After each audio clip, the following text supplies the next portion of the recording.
Concept number 5 सबको अपने copy में लिखो।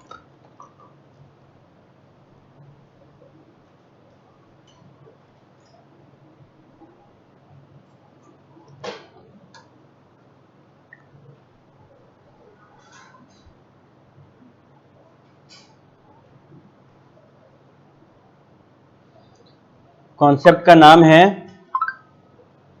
Demand schedule.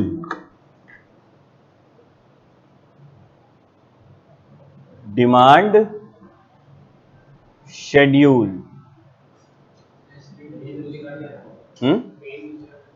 पेन दूसरा कलर कर ले। ब्लैक। अच्छा, ये डिमांड शेड्यूल तो दिख रहा है ना, लिखो DEMAND। शेड्यूल का SCHEDULE। Demand schedule. ठीक है। शेड्यूल का मतलब क्या होता है? Time table, proper arrangement, table होता है।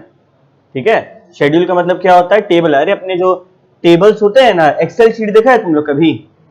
वही, उसको शेड्यूल्स बोलते हैं। तो व्हाट इज डिमांड शेड्यूल? लिखो, a demand schedule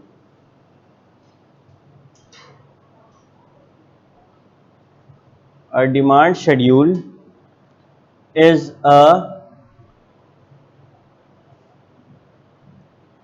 tabular statement. A demand schedule is a tabular statement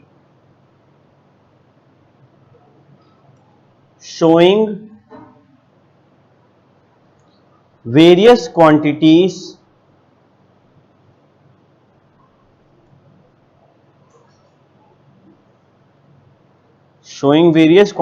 of good demanded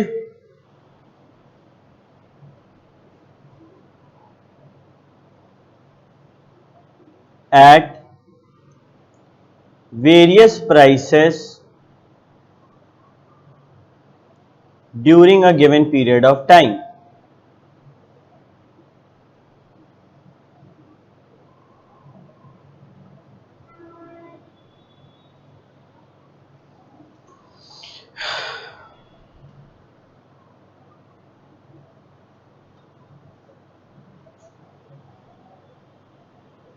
next line में लिखना,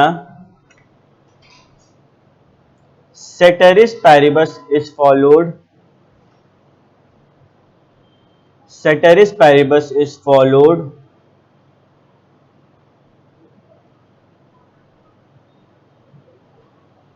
while drafting demand schedule.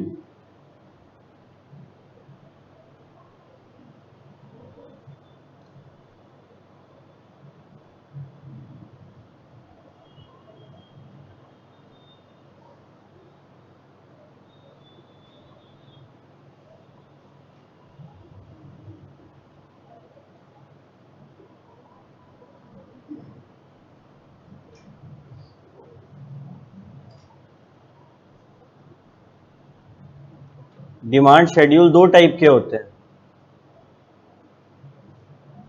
ठीक है, कैसे भैया? आओ दिखाते हैं।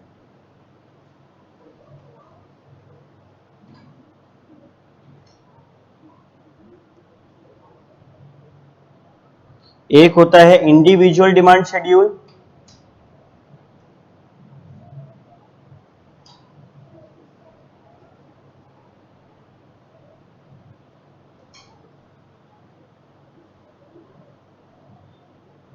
एक होता है market demand schedule.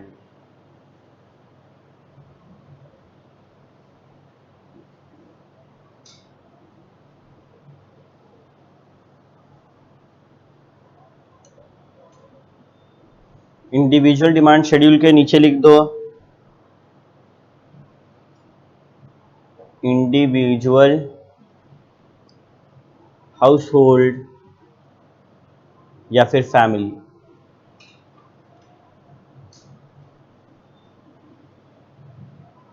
Group of, market demand schedule के नीचे ग्रुप ऑफ पीपल। एग्जाम्पल,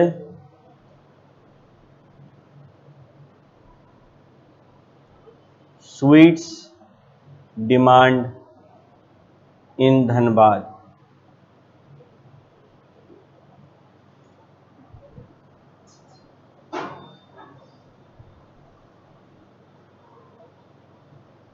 ठीक है, यहां तक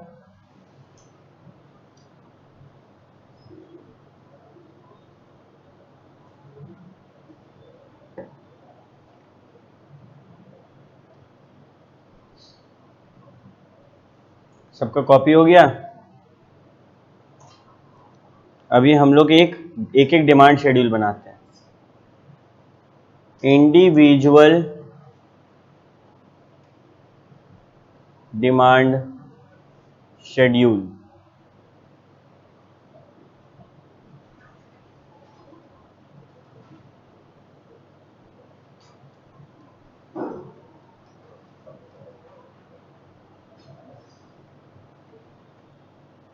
प्राइस क्वांटिटी डिमांडेड। जहां भी हम QTY लिखेंगे ना, वो क्वांटिटी का शॉर्ट फॉर्म है। ठीक है, अभी आगे बढ़ने से पहले हम पूरा कहानी समझाते हैं डिमांड शेड्यूल क्या होता है। सबका ध्यान यहाँ पे होना चाहिए, पेन आराम से रख दो। ठीक है, शेड्यूल का मतलब भैया बता दिए कि टेबुलर अरेंजमेंट होता है। अपना टेबल के फॉर्म में जो भी चीज है उसको शेड्यूल बोलते हैं। तो डिमांड शेड्यूल में क्या होता है, हम मानो वैभव को पकड़े। वैभव से हम बोले कि मानो वैभव ये एक मोबाइल फोन है। ठीक है, और वैभव के सामने ना हम अलग अलग सिचुएशंस रख रहे हैं कि अगर ये मोबाइल फोन हम 10,000 रुपए में बेचेंगे तुम कितना पीस खरीदेगा। फिर हम दाम बढ़ाए 15,000, मानो 10,000 में बोला भैया हम 5 पीस खरीदेंगे। अब हमको मत बोलना कि भैया 5 पीस का वो क्या करेगा, हम एग्जांपल दे रहे हैं। ठीक है, 5 पीस खरीदेगा। अब मानो 10,000 से दाम बढ़ के 15,000 हो गया, इसका नंबर ऑफ पीसेस का कंजम्पशन क्या होगा, घट जाएगा। अब तो भैया ये 2 खरीदेगा, दाम गिर के 10,000 से 8,000 हो गया, अब क्या होगा, भैया 5 की जगह 8 खरीदेगा। ये कॉमन सेंस है। इसी चीज को जब हम टेबल में दिखाएं तो वो डिमांड शेड्यूल है। ठीक है, देखो क्या क्या चीज इंपॉर्टेंट है इसमें भैया। डिमांड शेड्यूल टैब्यूलर स्टेटमेंट होता है। ये various quantity at various prices दिखाता है during a given period of time. ठीक है, और वही अपना जो रूल चलते नहीं आ रहा है, other things remaining the same, हम मान लेंगे कि बाकी सब कुछ सेम है। ठीक है, अभी इंडिविजुअल डिमांड शेड्यूल क्या होता है। हमारे केस में हम लोग वैभव को, एक लड़का था ना वैभव, वैभव से पूछे। इंडिविजुअल मतलब किसी एक जन से पूछना, इंडिविजुअल मतलब किसी एक घर में जाके पूछना, एक। ठीक है, और मार्केट मतलब बहुत से लोग। तो मानो हम लोग बात करते हैं ना समोसा के बारे में। ठीक है, समोसा जानता है ना सब कोई फॉरेनर है जिसको समोसा के बारे में नहीं पता है, पता है। अगर मानो समोसा 5 रुपया पीस आ रहा है, तुम 10 पीस खरीदता।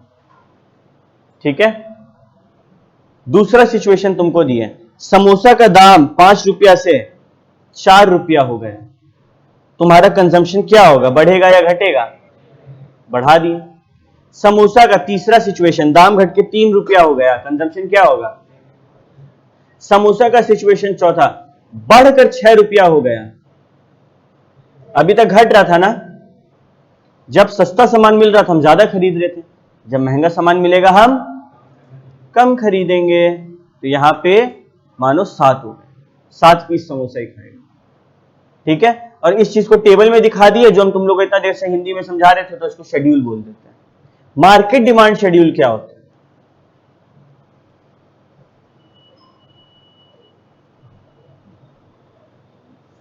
What is market demand schedule.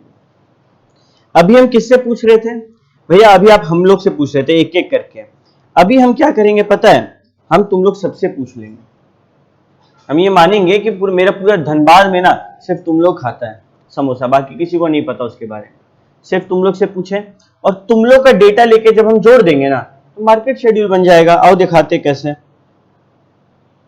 Market demand schedule के लिए कहानी तो सेम है।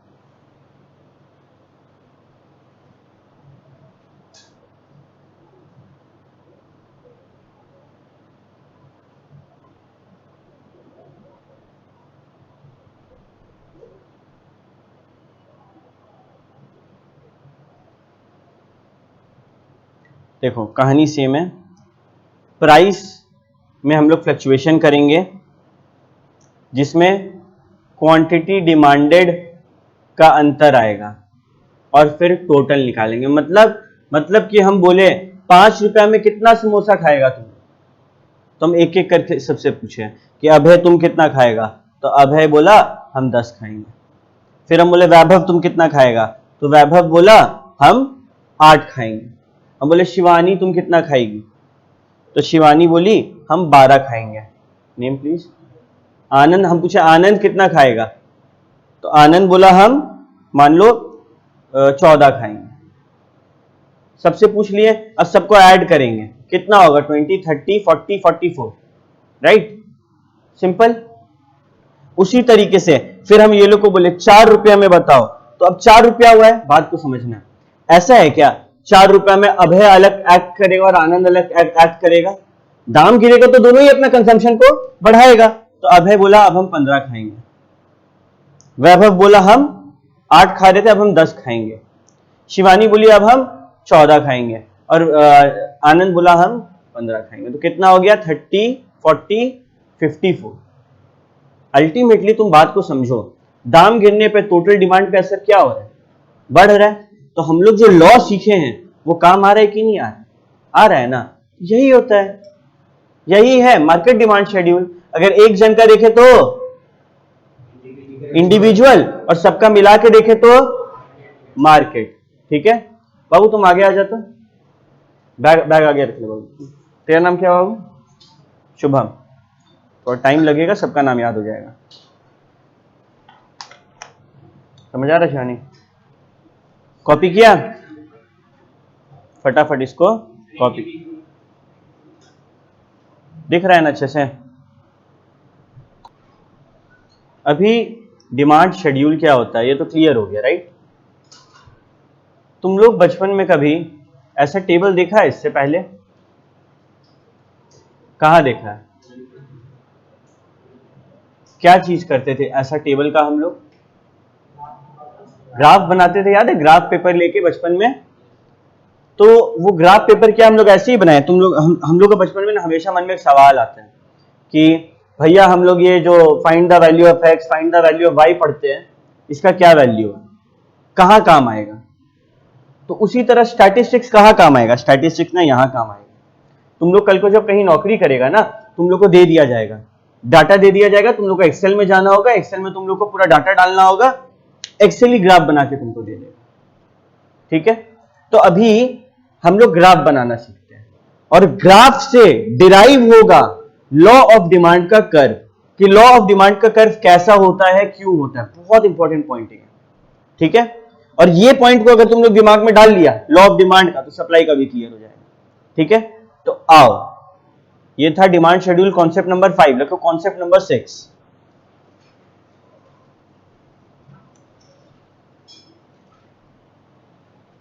Concept number 6, demand curve.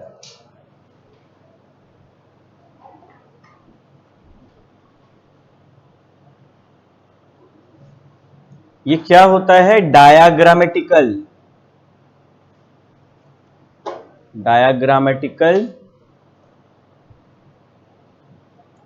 Representation of a demand schedule. Diagrammatical representation of a demand schedule.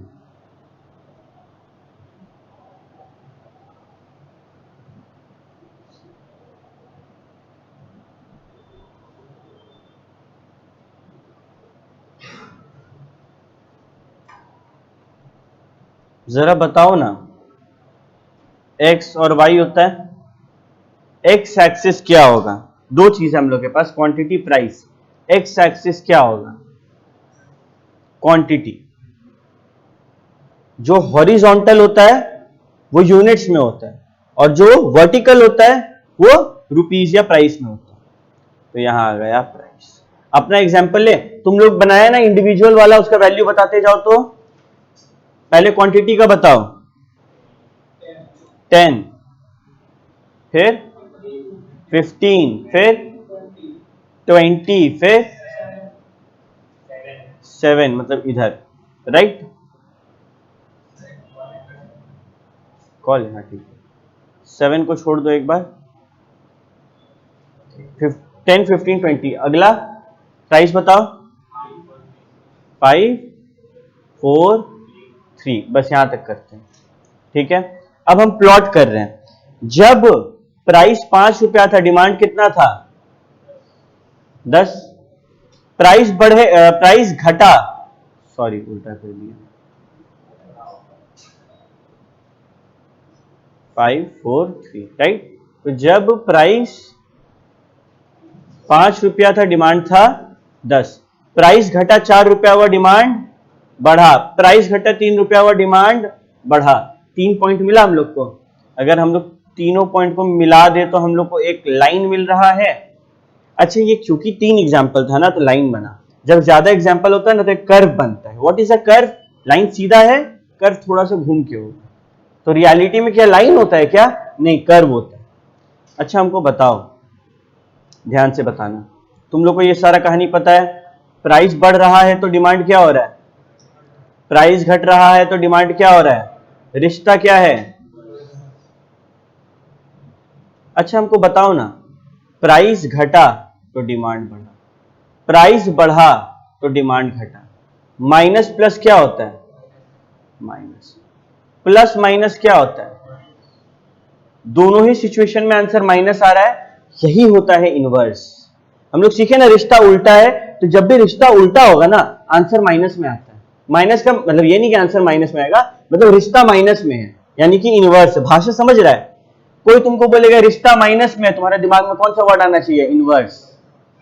तो यहां पे हमसे कोई पूछा कि जरा बताना ये डिमांड कर्व जो है ये कैसा स्लोप है, पॉजिटिव है या नेगेटिव है, हम क्या बोलेंगे, नेगेटिव स्लोप है। कोई पूछेगा बताना अपवर्ड स्लोपिंग है या डाउनवर्ड स्लोपिंग है, डाउनवर्ड स्लोपिंग। तो ये चीज तो भैया आप क्लियर कर दिए।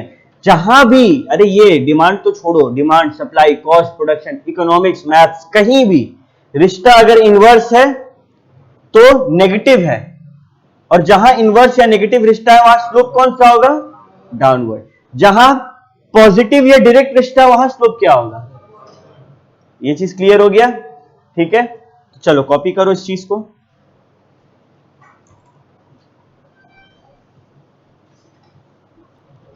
भैया यहां पे जो आप कहानी बताएं, ये आप किसका बताएं, इंडिविजुअल। तो क्या मार्केट में कुछ नया होता होगा, मार्केट का भी सेम होगा। डिमांड कर्व अगर इंडिविजुअल का डाउनवर्ड स्लोपिंग है तो मार्केट का क्या होगा, डाउनवर्ड स्लोपिंग। क्यों? क्योंकि it is the summation of all the individuals ना, सारे इंडिविजुअल्स को मिला के ही ना बनता मार्केट। तो आओ हम लोग लिखते हैं इसके ऊपर एक note,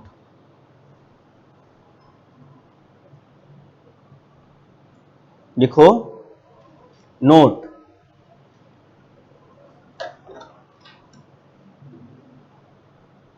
the market demand curve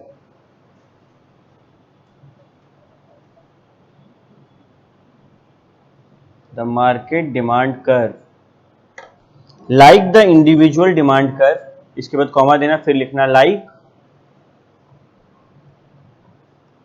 the individual demand curve slopes downward।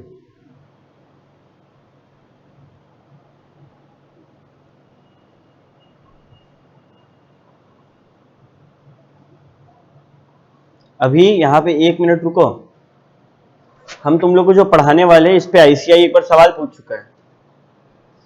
The demand curve slopes downward from option A left to right, option B right to left. ठीक है, तो ये चीज भी जरूरी है, slopes downward from left to right.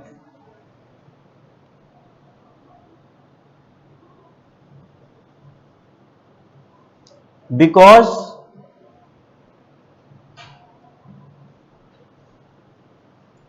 It is also the summation of individual demand curves, individual demand curves. ठीक है, ओके। देखो अगर हम कुछ गलत बोल रहे तो हम लोग डिमांड शेड्यूल पढ़े। डिमांड शेड्यूल में देखो ये टेबल है, डिमांड कर्व पढ़े, मार्केट का डिमांड शेड्यूल पढ़े। मार्केट का डिमांड कर्व क्या होगा, देखो दो अलग डिमांड इंडिविजुअल, एक तो ए का बनाया फिर एक बी का बनाया, दोनों को जोड़ के मार्केट बना दिया, तो सेम कहानी आया ना, ये दोनों भी डाउनवर्ड है तो थर्ड वाला भी डाउनवर्ड होगा, मार्केट का भी डाउनवर्ड होगा। तो यही बात यहां पे बता रहा है, राइट। ठीक है,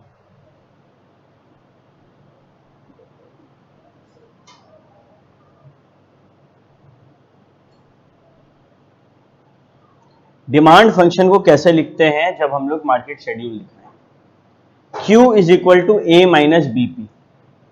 ठीक है भैया, क्या ये एग्जाम पॉइंट ऑफ व्यू से जरूरी है? नहीं, बिल्कुल भी नहीं, टेंशन नहीं लेना। ठीक है, हम लोग को एग्जाम में क्या क्वेश्चंस पूछा जाएगा, मोस्ट प्रॉब्ली हम लोग को जो सवाल पूछा जाएगा ना, तुम लोग के सामने सिचुएशन रखेगा कि पेन का दाम बढ़ रहा है तो इंक का क्या होगा, टी का दाम बढ़ रहा है तो कॉफी का क्या होगा, ग्राफ में बताओ ये लोग का क्या अंतर आएगा, ये सब पूछा जाएगा। ठीक है, बेकार का मैथमेटिकल क्वेश्चंस नहीं पूछा जाएगा उतना। आगे बढ़ते हैं, कॉन्सेप्ट नंबर 7। इससे इंस्टीट्यूट भर भर के सवाल पूछता है। Rational of the law of demand,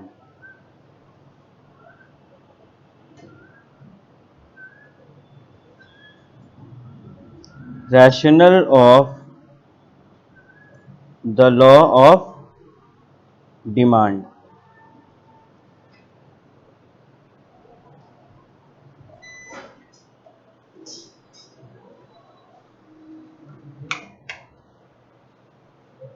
rational का मतलब कोई बच्चा बता सकता है क्या?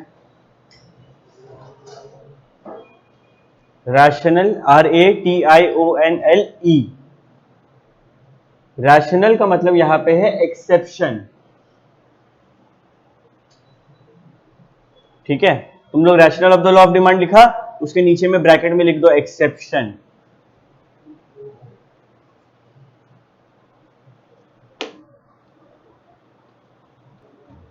ठीक है,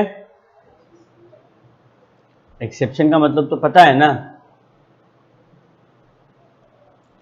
एक्सेप्शन का मतलब अलावा। तो बोला कि देखो भैया, लॉ ऑफ डिमांड जो है वो क्या बोलता है कि प्राइस और डिमांड में कैसा रिश्ता है, इनवर्स रिश्ता है। कैसा उसका स्लोप बनता है, डाउनवर्ड स्लोपिंग, नेगेटिव रिश्ता है। बट कुछ केसेस में नहीं होता ऐसा, नेगेटिव रिश्ता नहीं होगा। हम लोग एक एक करके सारा केस देखेंगे और तुम लोग बोलेगा हाँ भैया यहाँ तो इनवर्स रिश्ता नहीं है।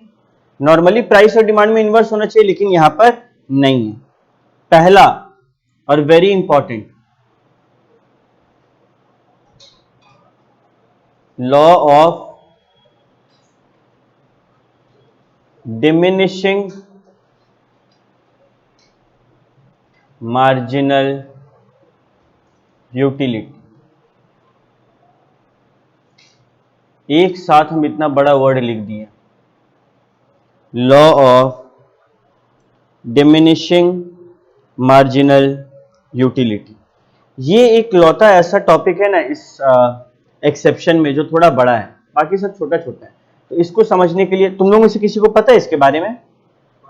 पढ़ा होगा, क्लास 11 में था, लेकिन क्लास 11 तुम लोग पढ़ा नहीं तो तुम लोग उतना आइडिया नहीं है। अभी हम समझाने जा रहे हैं, तुम लोग हमको सबको ही अच्छे से समझना, मेरे साथ रहना, बहुत इंपॉर्टेंट टॉपिक है। यूटिलिटी क्या होता है पता है? What is a utility? Utility मतलब want satisfying power of a commodity, किसी भी कमोडिटी का वांट सेटिस्फाई करने का power, it is different from usefulness. हम बोले किसी भी चीज का यूटिलिटी तो अक्सर क्या होता है, बच्चा लोग बोलता है कि हम कैसे इस्तेमाल कर रहे हैं, इस्तेमाल नहीं, तुम कितना संतुष्ट हो रहा है किसी सामान से। फॉर एग्जाम्पल, मेरे पास एक मानो वन प्लस का फोन है, ठीक है, मेरे पास है वन प्लस नॉट 1, वैभव के पास है वन प्लस नॉट 2। अगर हम वैभव को ये फोन देंगे, वैभव का यूटिलिटी कम होगा क्योंकि उसके पास तो एक मॉडल नया है। मानो किसी बच्चे के पास कोई पुराना सेट है, कीपैड वाला फोन है, उसको अगर हम ये फोन देंगे, उसका यूटिलिटी क्या वैभव के बराबर होगा? उसके लिए तो ये बहुत ज्यादा वांट सेटिस्फाई हो गया उसका। तो एक प्रोडक्ट का अलग लोगों के लिए अलग यूटिलिटी होता है, वांट सेटिस्फाइंग पावर। अभी भैया आप बोले कि ये जो है ये यूजफुलनेस से अलग है, कैसे? क्या सिगरेट यूजफुल होता है? नहीं भैया, वो तो हार्मफुल होता है। लेकिन क्या वो लोगों का वांट सेटिस्फाई करता है? हाँ भैया, वो वांट तो सेटिस्फाई करता है। तो सिगरेट का वांट सेटिस्फाइंग पावर है, मतलब उससे यूटिलिटी तो डिराइव होता है, बट वो यूजफुल नहीं है, वो बेनिफिशियल नहीं है। तो समझ आया, यूटिलिटी का अलग कॉन्सेप्ट है कि मेरे को ठंडक, मेरे को सेटिस्फाई कितना कर रहा है। Utility clear? कॉपी करो फटाक से यूटिलिटी वर्ड को, क्या होता है।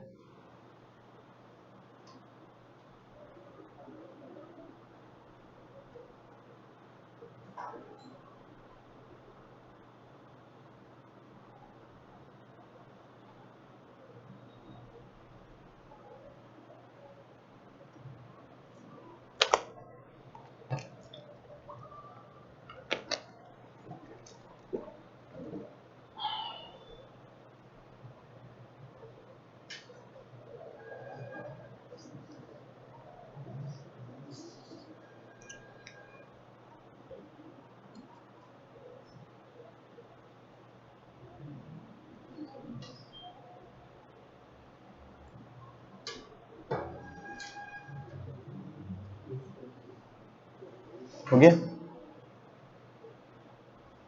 अभी मेरे साथ लिखना,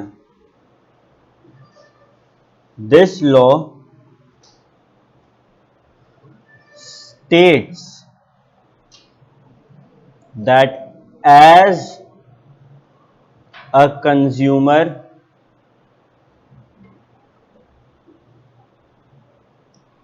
goes on consuming more and more units of a particular good,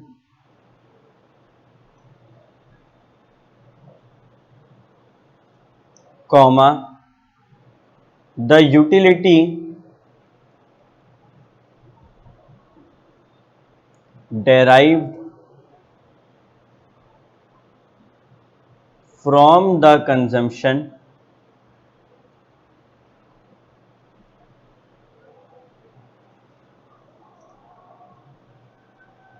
of each additional unit goes on decline।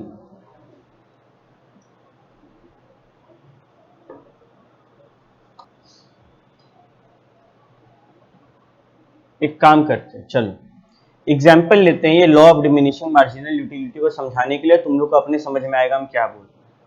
मानो तुम लोग बहुत दिन से भूखा है, बहुत भूखा, जोरदार भूख लगा, ठीक है, और हम तुमको एक आम दिए और तुमसे पूछें कि आउट ऑफ 10 मार्क्स दो कि तुम लोग को वो आम कितना पसंद आया, कितना सेटिस्फाई किया, कितना यूटिलिटी डिराइव किया।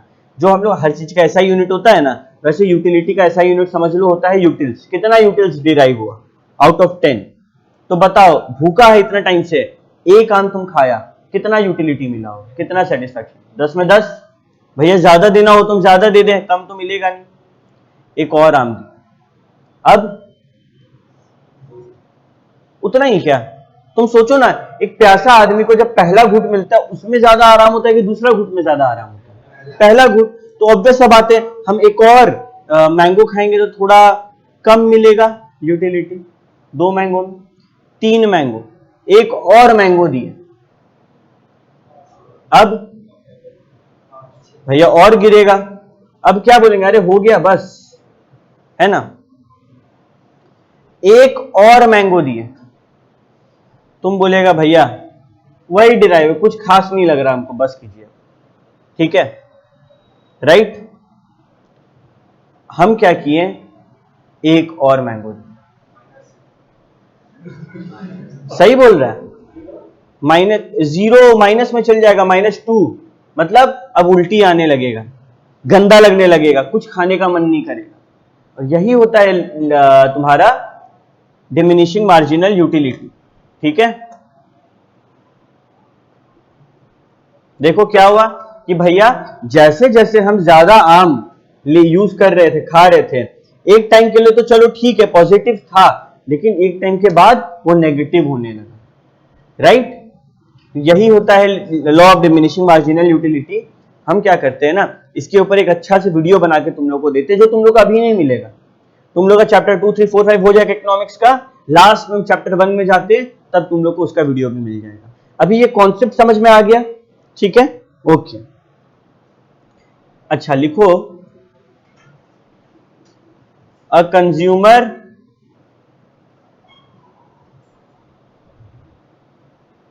Is in equilibrium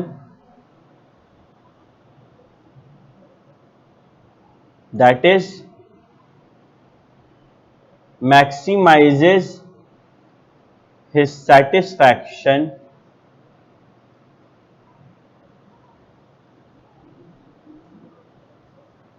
when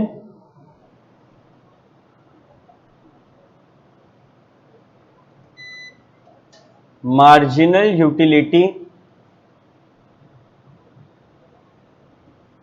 of the commodity and its price are equal।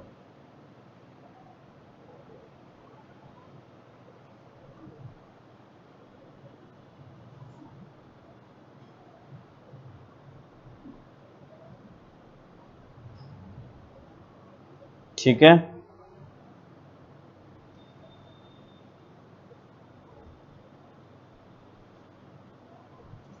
उसके बाद the operation of diminishing marginal utility and the act of the consumer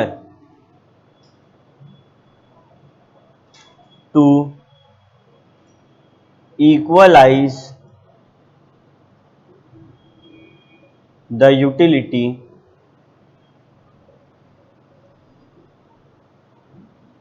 with its price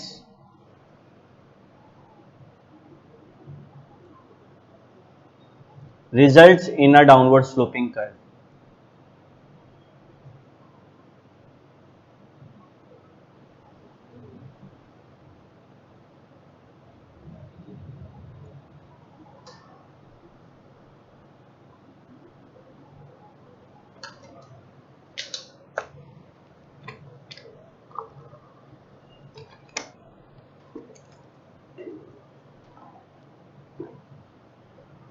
clear है, अभी हम लोग इसको समझते हैं अच्छे से।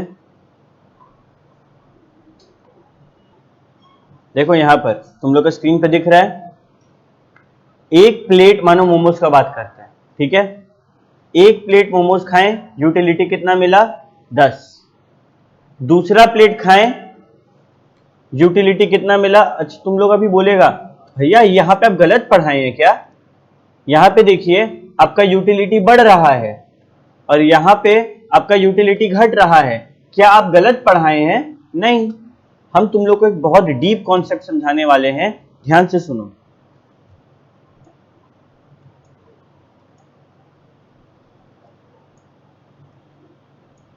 देखो,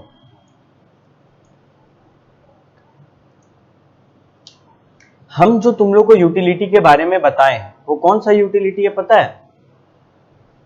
मार्जिनल यूटिलिटी है। ठीक है, मार्जिनल का मतलब तुम लोग जानता है, एक और से क्या। मार्जिनल का मतलब एक और से क्या, मतलब एक और आम से क्या हुआ।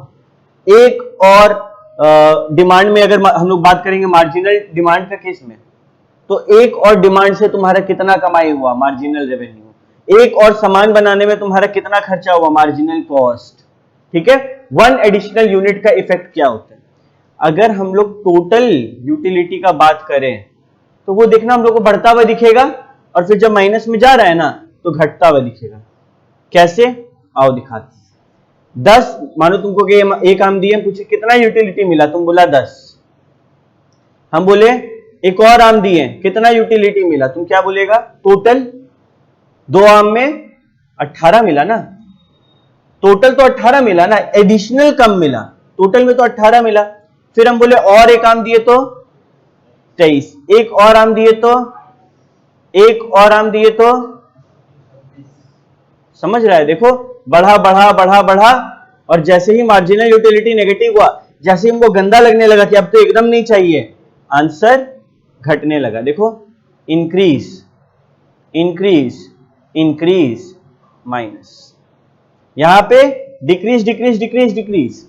Marginal utility keeps on falling, it never increases, but total utility increases till a level, फिर एक टाइम के बाद कांस्टेंट हो जाता है और उसके बाद फॉल करने लगता है। क्लियर है ये कहानी। अब ऊपर आते हैं, मार्जिनल यूटिलिटी तो समझ में आ गया भैया। A consumer is in equilibrium, वो इक्विलिब्रियम में कब है, मतलब कि हमको कितना आम खाना है, हम कैसे समझे।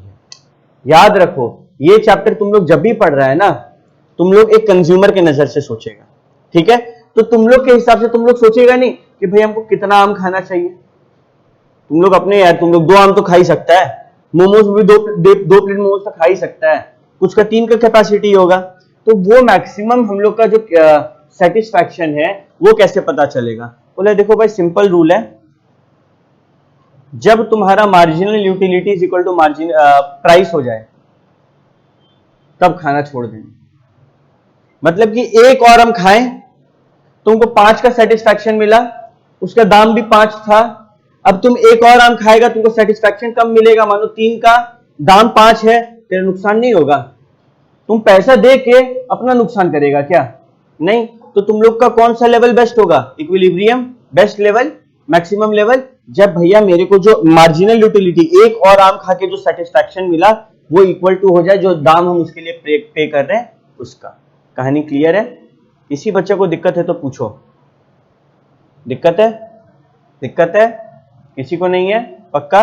तुम लोग दोनों नाम बताना बाबू अपना, ओम एंड अमन, ठीक है। तो ओके, अब है ओम, अमन, आनंद। चलो धीरे धीरे नाम याद करेंगे। क्लियर है यहां तक। टेबल कॉपी करना है तो कर लो।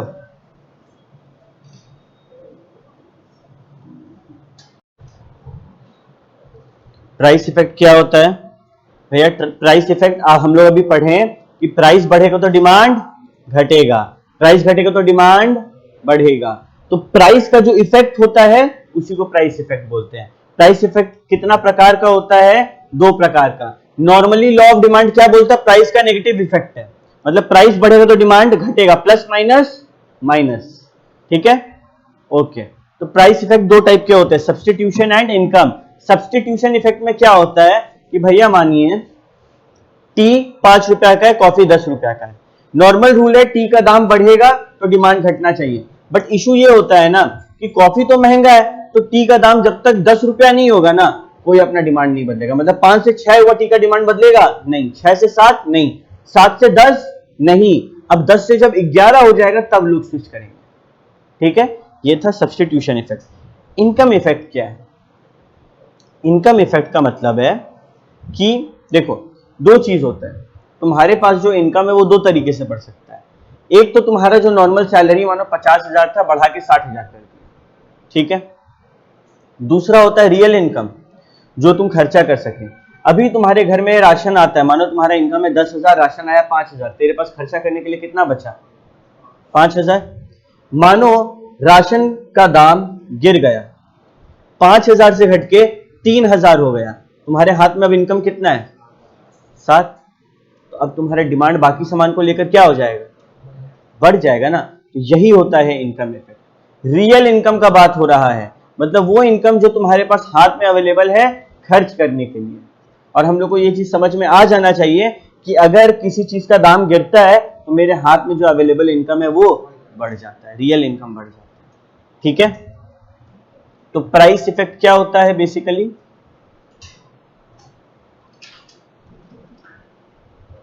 Substitution effect plus income effect.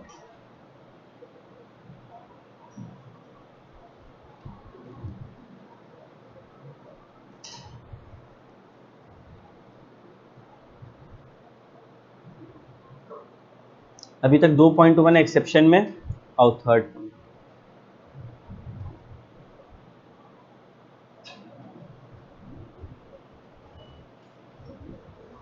Arrival of new consumer.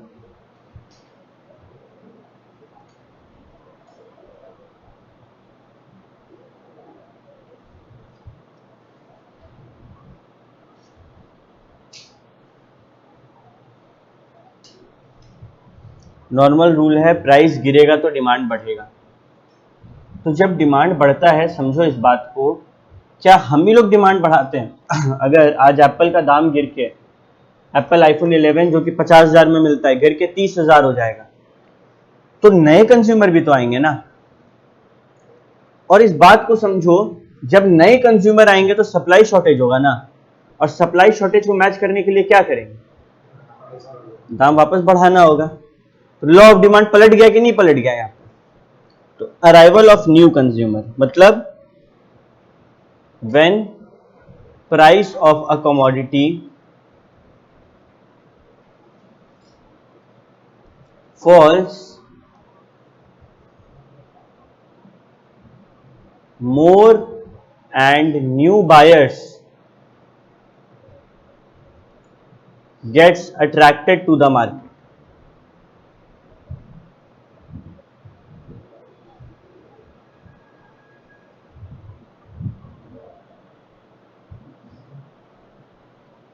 Hence,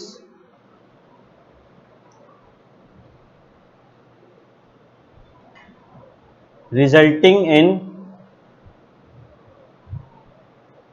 need of either more supply or rise in price. भैया इसका कोई एग्जाम्पल है रियल वर्ल्ड में? बिल्कुल है। कोई भी मोबाइल फोन जो सस्ता दाम पे लॉन्च होता है, हम लोग कभी कभी देखते हैं उसका दाम को बाद में बढ़ा दिया जाता है, क्योंकि उसका डिमांड इतना होता है और सप्लाई का शॉर्टेज हो जाता है कि ये लोग को दाम बढ़ाना होता है, ठीक है।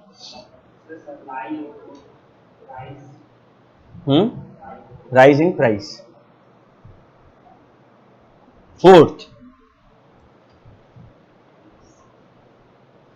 different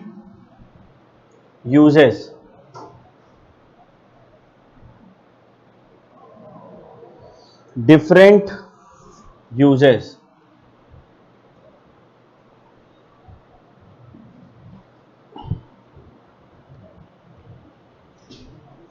कुछ प्रोडक्ट होते हैं ना जिसका बहुत सारे यूज होता है।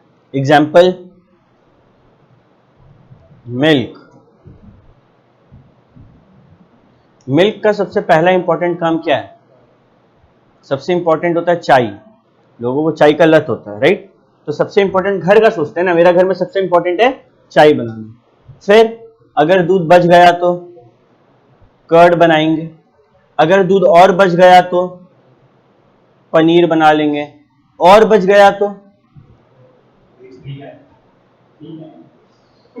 हाँ सही बोला, अरे सही, ये तो ये पी जाएंगे, ड्रिंक कर लेंगे। अभी भी बच गया तो अरे शिव जी को चढ़ा देंगे, है ना। शिव जी को भी तो हम लोग के हिंदू में दूध चढ़ाया जाता है। ठीक है, यहाँ पे ध्यान दो, यहाँ पे ध्यान दो। क्लियर, समझ रहा बात को, कि एक चीज का बहुत सारा इस्तेमाल होता है। जैसे कि इलेक्ट्रिसिटी, एसी चल सकता है, ट्यूबलाइट चल सकता है, पंखा चल सकता है। लेकिन ये बताओ, अगर इलेक्ट्रिसिटी महंगा हो जाएगा तब भी तुम इलेक्ट्रिसिटी, ट्यूबलाइट, पंखा, बल्ब सब कुछ जलाएगा? तुम अपना डिमांड क्या करेगा? घटा देगा, राइट। तो यहां पे क्या हुआ, अचानक से मिल्क का प्राइस इंक्रीज हो गया। अब तुम जो सबसे इंपॉर्टेंट है वो करेगा, जो इंपॉर्टेंट नहीं है वो नहीं करेगा। समझ रहा है बात को?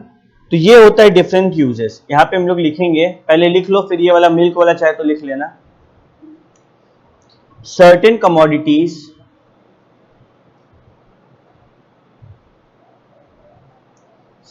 commodities have multiple uses.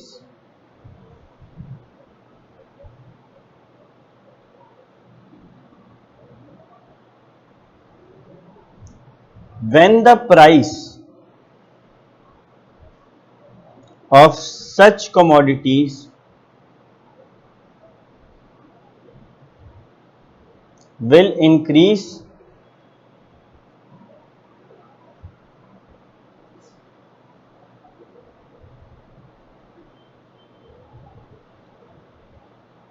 they will be put to limited use.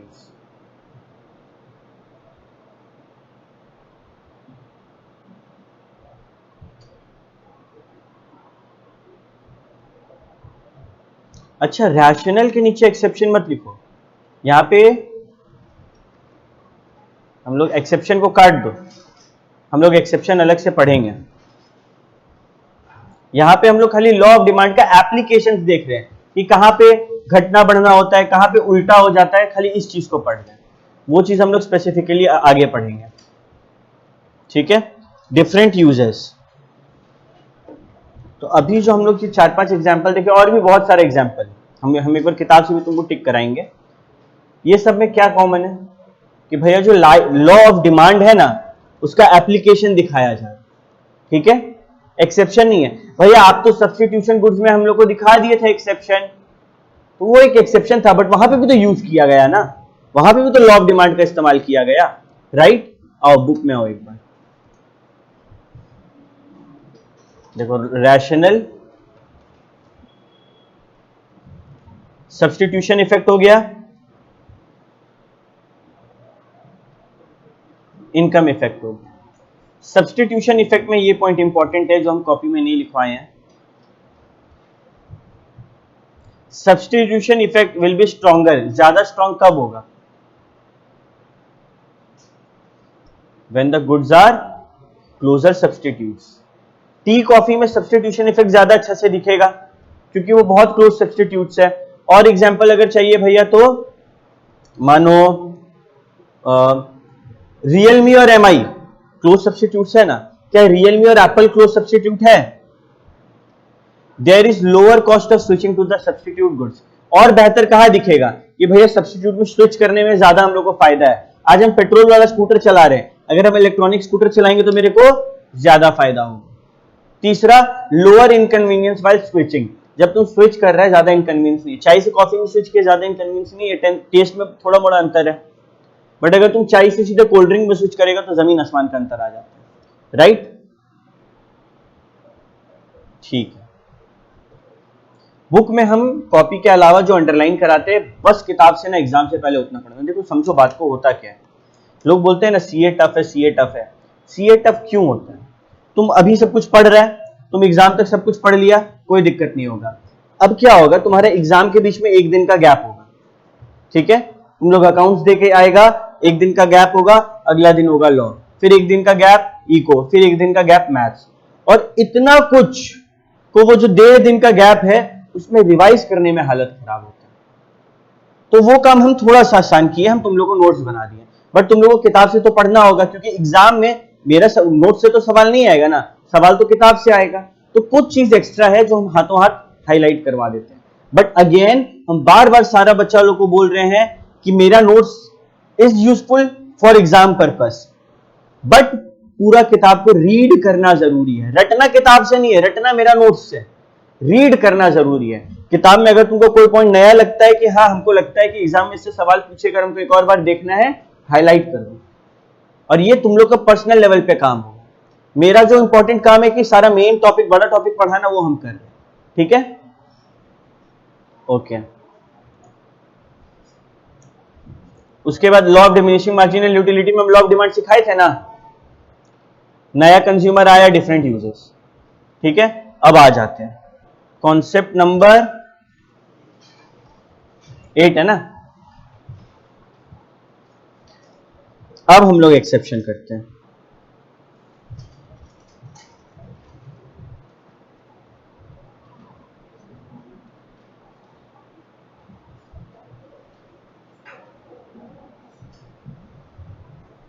Exception of law of demand. एक काम करो, एक्सेप्शन आज टच नहीं करेंगे, वही बेहतर रहेगा, क्योंकि एक्सेप्शन एक बहुत बड़ा टॉपिक है जिसमें बहुत कुछ सीखना है, और तुम लोग ऑलरेडी एग्जॉस्टेड दिख रहा है सबको, हम देख रहे हैं, टाइम चेक करना शुरू कर दिया है। ठीक है, तो हम लोग जो इकोनॉमिक्स का नेक्स्ट क्लास होगा परसों, उस दिन एक्सेप्शन शुरू करते हैं। बट परसों से पहले तुम लोग को जितना नोट्स लिखाएं फेयर कॉपी में होना जरूरी है, और फेयर कॉपी लेके आना है। ठीक है, और किताब से भी हाथों हाथ पढ़ना, किताब भी लेके आना। हम देखना चाहेंगे कितना बच्चा किताब से पढ़ा और नया चीज ढूंढा है। ठीक है, अभी पढ़ना है, रट्टाबाजी का उतना ज्यादा हम फोकस करने के लिए मना करेंगे। ठीक है, तो मिलते हैं नेक्स्ट क्लास, तब तक के लिए टाटा बाय बाय।